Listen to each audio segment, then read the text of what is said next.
Part 18.17, Surah Al-Kahf, the Cave. Assalamu alaikum. Welcome back to Sufi Essence with Hammad Syed. We continue our profound journey through the majestic Surah Al-Kahf, a chapter that masterfully intertwines profound narratives with universal truths. We have just contemplated the sobering reality of the Day of Judgment and the trial of the greatest losers. Now, we begin the fourth and final narrative of the surah, the story of Dhul-Qarnayn, a righteous king who traveled the earth. The verses we will explore today present the beginning of his first journey, a powerful and beautiful lesson on leadership, justice, and the transient nature of worldly power. It is a moment for deep reflection, urging us to understand that true authority is not about conquest or control, but about spreading justice and serving Allah's will on earth. Hadith, the Prophet, peace be upon him, taught. As narrated by Al-Miqdam ibn Michiabin, the son of Adam does not fill any vessel more evil than his stomach. It is enough for the son of Adam to have a few morsels that keep his back straight. But if he must, then let him fill 1/3 with food, 1/3 with drink, and 1/3 with air. Sunan at-Tirmidhi Hadith 2380.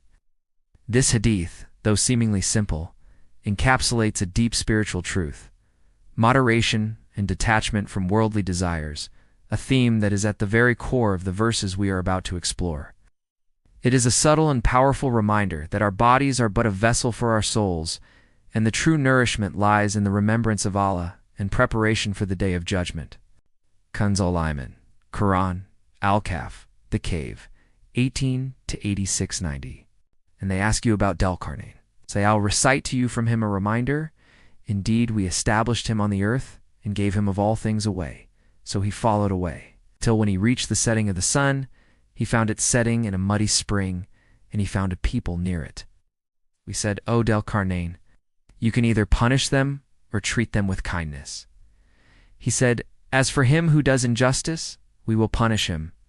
Then he will be returned to his Lord, so he will punish him with a severe punishment. But as for him who believes and does righteous deeds, there will be for him a good reward, and we will speak to him of our command with ease. Then he followed away, till when he reached the rising of the sun, he found it rising on a people for whom we had not made any shelter from it.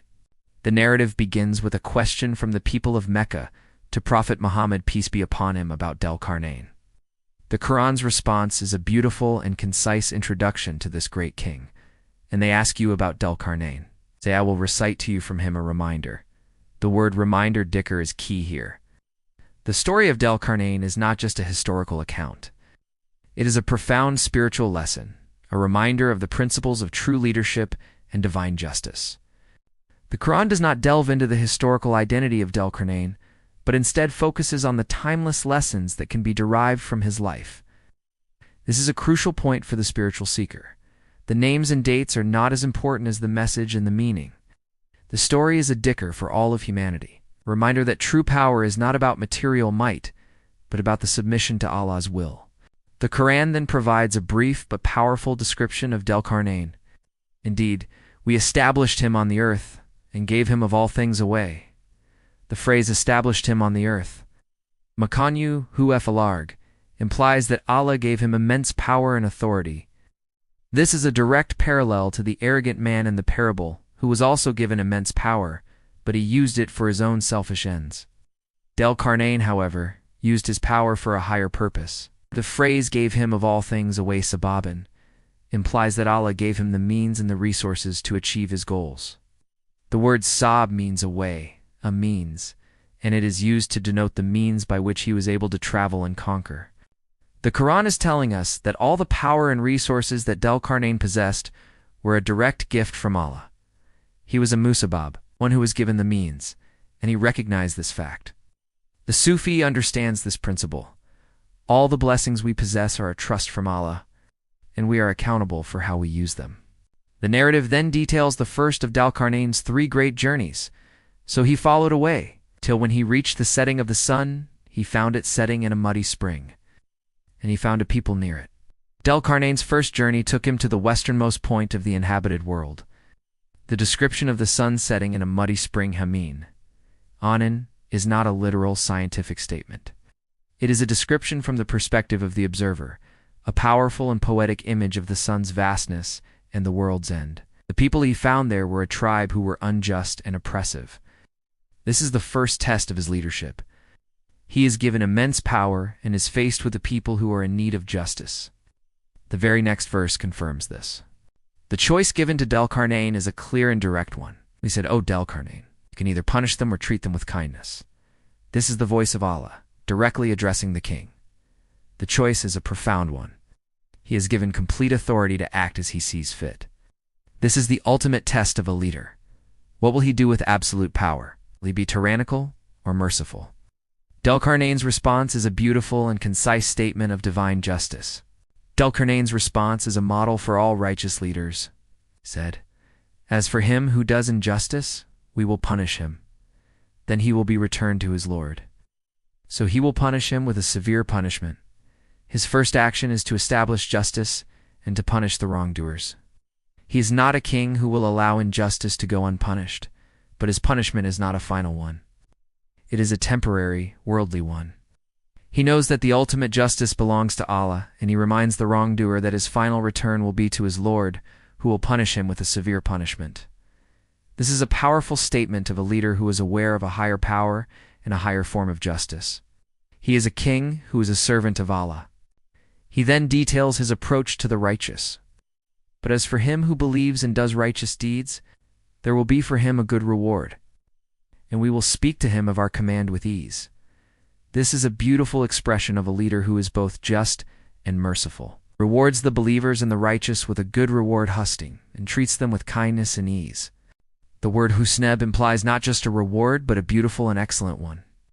He is a king who recognizes the value of faith and righteous deeds, and he governs in a way that encourages them. He is a shepherd of his people, not a tyrant. His approach is a perfect reflection of the two names of Allah, Ar-Rahman and Ar-Rahim, balanced with his justice. Dhul-Qarnayn's journey begins with a clear statement of his mission, to establish justice on earth and to bring people back to the path of Allah. The narrative then moves on to the second journey. Then he followed away, until when he reached the rising of the sun, he found it rising on a people for whom we had not made any shelter from. Dhul-Qarnayn's second journey takes him to the easternmost point of the inhabited world. Once again, the description is from the perspective of the observer, a poetic image of a land where the sun rises on a people who have no shelter from it. This description is a powerful metaphor for their spiritual state. They are a people who are spiritually and intellectually naked, exposed to the harsh realities of the world without the shelter of faith. The story continues to unfold, showing that Dhul-Qarnayn's mission is not just to establish worldly justice, but to bring the light of faith to a people who are in need of guidance. This is the essence of the Sufi worldview: to see beyond the apparent and to understand the inner reality, the baka of all things. The story is a powerful reminder that our perception is limited and our judgment is flawed, and that we must have complete faith in the divine plan. Even when it seems to defy our own logic, it is a call to a deeper, more profound form of faith, one that is rooted in trust and surrender to the all-encompassing wisdom of Allah, Ar-Rahman and Ar-Rahim. Let us now supplicate, drawing from the profound lessons of these verses, as asking Allah to grant us a deeper understanding and to guide our every step. O Allah, O Ar-Rahman, O Ar-Rahim, you are the source of all power, and your justice is beyond our comprehension. We seek refuge in you from the arrogance of power and the blindness of our own perceptions. Grant us the humility to seek knowledge from its true source and the patience to understand that we may not comprehend your plan. Open our hearts to your signs, no matter how small or hidden they may be, and grant us the integrity to admit our shortcomings. Make us of those who retrace their steps when they have lost their way, and lead us to a deeper understanding of the inner realities of all things. Grant us a heart that is completely reliant on you, and a soul that is forever content with your decree. May Allah illuminate your heart and mind with the light of this divine ilm. May He make your channel a beacon of guidance for all who seek spiritual clarity and truth. May your efforts be a source of immense reward, and may you be granted the highest stations of paradise. May the peace and blessings of Allah always be upon you and your loved ones. He grant you unwavering steadfastness on the path of truth, and may your work be a testament to His magnificent names, Ar-Rahman and Ar-Rahim.